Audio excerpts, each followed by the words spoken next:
नमस्कार दोस्तों, मैं doctor Sandeep Tiwari, medical oncologist और हीमेटो ऑन्कोलॉजिस्ट फ्रॉम वाराणसी। मैं एक कैंसर विशेषज्ञ हूँ।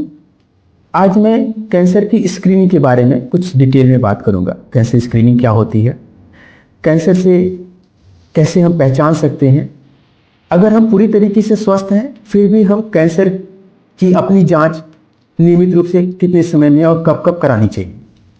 तो हम अपने कुछ वीडियोस की अगले 5-7 वीडियो की जो हमारी श्रृंखला है उसमें हम कैंसर की स्क्रीनिंग के बारे में, हर बीमारी के बारे में डिटेल में बात करेंगे कि हमारी इतनी उम्र हो गई है और हमको किस बीमारी के लिए हमको अपने आप को स्क्रीन कराना है, अपनी जांच करानी है। स्क्रीनिंग क्या होता है और ये क्यों जरूरी है।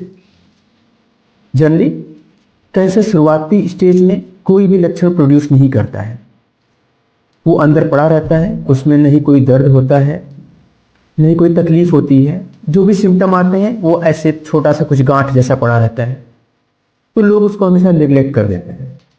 फिर कुछ समय बाद जब वो बढ़ जाता है तब वो कुछ सिम्टम अपना प्रोड्यूस करता है, खासतौर से दर्द या खून का स्राव होना या कोई अल्सर जैसा।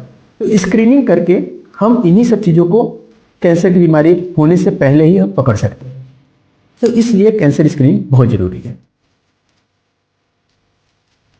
फेफड़े का कैंसर की स्क्रीनिंग यानी कि लंग कैंसर स्क्रीनिंग।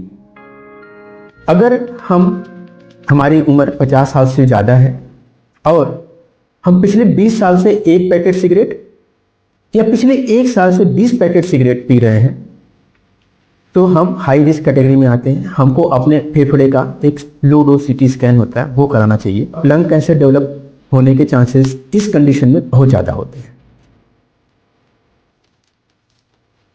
बड़ी आंत की कैंसर की स्क्रीनिंग का टेस्ट, अगर आपका उम्र 50 साल से 75 साल के बीच में है तो हर 10 साल पे एक बार कम से कम कोलोनोस्कोपी करानी चाहिए और हर साल फीकल इम्यूनो एसिड टेस्ट कराना चाहिए, जो कि हमको पहले ही बता देता है कि हाँ, हमारे कुछ टिश्यू जो कि कैंसर के रूप में परिवर्तित हो रहा है वो हमको पता चल जाते हैं। ब्रेस्ट कैंसर यानी स्तन का कैंसर। कोई भी महिला जिसका उम्र 40 साल से ऊपर और 75 साल से नीचे है, हर दूसरे साल अपने ब्रेस्ट का मेमोग्राफी कराना चाहिए। ये हमारे ब्रेस्ट के जो भी आर्किटेक्चर है उनके बारे में डिटेल में बताते हैं। अगर कोई ऐसा गांठ कुछ भी डेवलप हो रहा होता है तो उसके बारे में पहले ही जानकारी पता चल जाती है। इसके साथ साथ महिलाओं को हर महीने अपने पाम के उंगलियों से ब्रेस्ट का सेल्फ एग्जामिनेशन करना चाहिए। अगर ब्रेस्ट के एग्जामिनेशन के दौरान अगर कोई गांठ, अगर कोई अल्सर या कोई डिस्चार्ज नजर आता है तो तुरंत अपने डॉक्टर से संपर्क करें।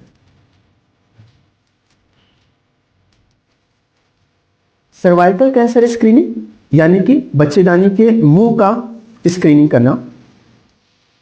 अगर कोई भी लेडी जिसकी उम्र 21 साल से ऊपर है और 30 साल से नीचे है तो हर तीसरे साल पैप स्मीयर कराना चाहिए।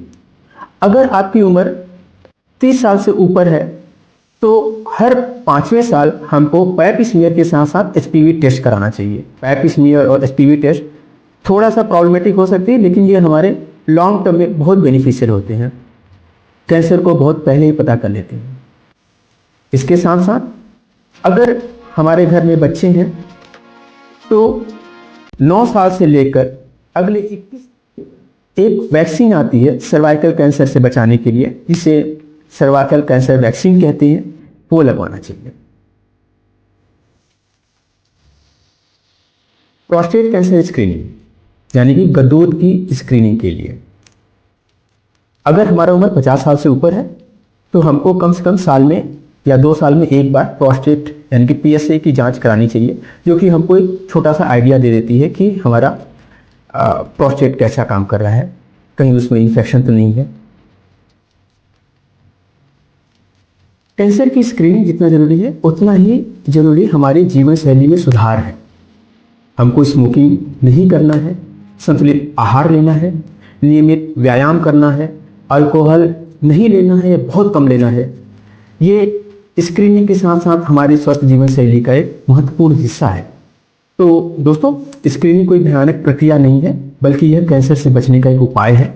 सो इस उम्र के हिसाब से जो भी हमने बताया है साथ में रेगुलर टाइम पर स्क्रीनिंग कराते रहना चाहिए। धन्यवाद।